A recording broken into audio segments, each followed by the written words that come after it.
Keep on watching. Mason.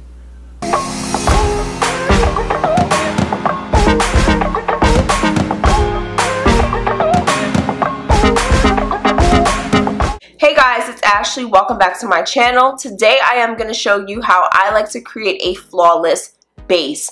So I really wanted to take you all through that step by step, and I really hope that you all pick up something, learn something new that you might not have noticed before, and I hope that it really helps you going forward when perfecting your base. So if you are interested in seeing how I achieve a flawless base, keep on watching. Alright guys, so we are going to jump right in. The first thing I'm going to do is prime my skin. I've already cleansed and moisturized my face, so we have nothing to worry about there, and I suggest you do the same before makeup application. But for primer, I am going to be using the Fenty Beauty Instant Retouch Primer. It gives a blurring effect and also a mattifying finish, which I really like, especially because I'm an oily combination skin type. For foundation, I am going to use the Fenty Pro Filt'r foundation. It's a soft matte buildable formula foundation, and I really like this foundation because it does have a really good coverage and it is buildable, which I do like. I am using the shades 330 and 370. Both are warm undertone foundations. However, there's a large jump in between 330 to 370 due to additional undertones, which I'm not mad at all. But in order for me to get the best match, I found that I needed to purchase 330 and 370. Now, a tip that I would suggest when using this foundation is to use a bit of Fix Plus just to re-wet it. It does dry down really fast, so you have to be quick when using this foundation. For concealer, I am going to be using the Urban Decay Naked Skin Weightless Complete Coverage Concealer in medium dark warm. It's legit my favorite concealer. It has an amazing coverage, but I also like that it dries down somewhat tacky, which I do love in a concealer. Now, when I blend out my concealer, I do my chin first, my forehead, my above my lip and my nose, and then I'll do my under eye area, which in my opinion needs the most coverage. And I find that letting the concealer dry down a bit and get tacky first really helps me get the coverage that I like.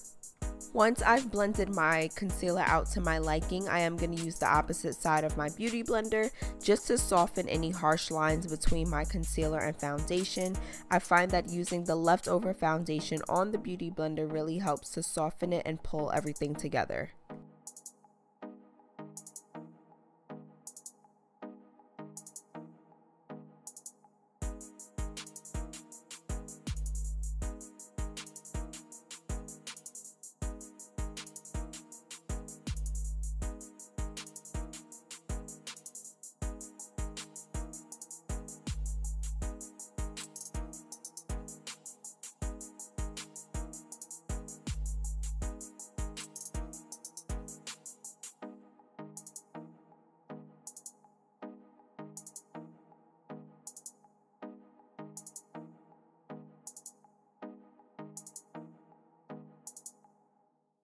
Now I'm about to set my face, and one thing I suggest doing is checking for any creases in your concealer before setting, because if you set a part of your face that has a crease in it, that is how it is going to stay, and it may potentially worsen throughout the day.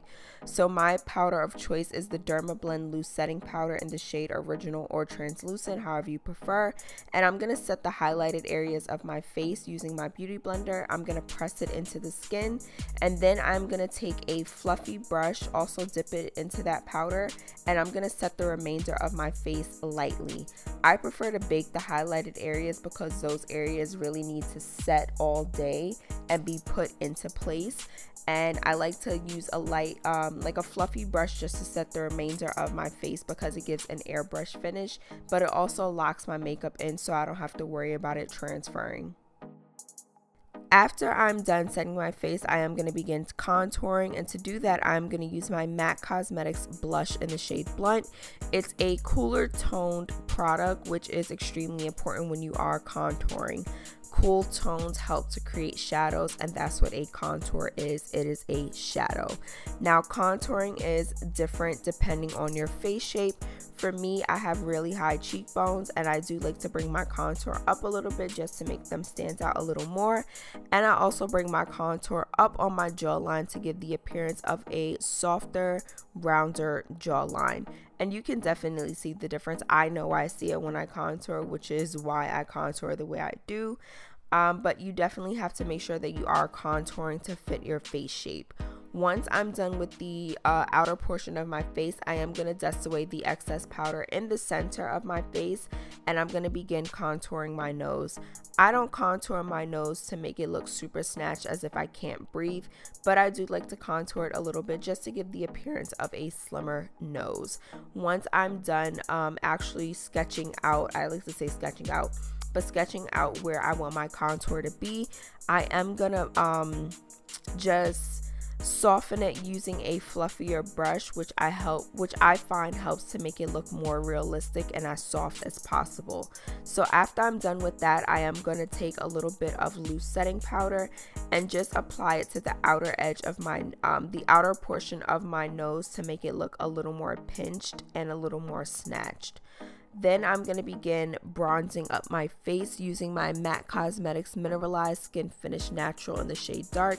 It's probably one of my favorite bronzing powders because it works really well for my skin, and I just love the amount of pigment that is in the product. So I'm going to bronze up my face using a really fluffy brush from Real Techniques, and I'm going to do my cheeks, my forehead area, my chin, and I'm really going to put that forward on my chin as well, and I'm going to just bronze up my neck a little bit. Then I'm going to dust away that excess setting powder, and I am going to bronze up my nose as well. I find that bronzing in this area just really helps to pull the look together, and it looks like I've been kissed by the sun. To settle all of the powder, I am going to use Fix Plus, and to set my skin, I am going to use the Urban Decay All Nighter Spray. This is legit going to have my face set all day. I really hope that you all enjoyed this quick tutorial. Don't forget to like, comment, and subscribe, and I'll see you next time.